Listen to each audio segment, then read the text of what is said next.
Vice ganda, unang araw ng shooting sa Taiwan, mga kababayang OFW kaagad nagpunta.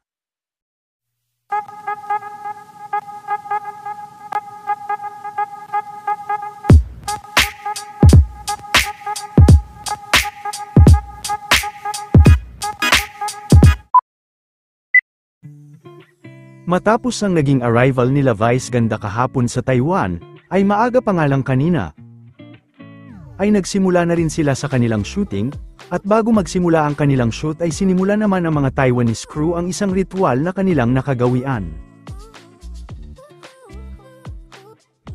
At kahit busy sila Vice sa unang araw ng shooting, ay naglaan pa rin ito ng panahon para makapagpa-picture sa ating mga OFW sa Taiwan.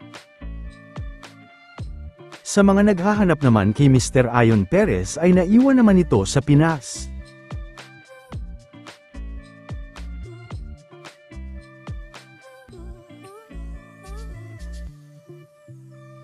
Ito naman ang ilan pa sa mga video ni Vice ganda kanina na ibinahagi ng ilan sa mga OFW sa Taiwan.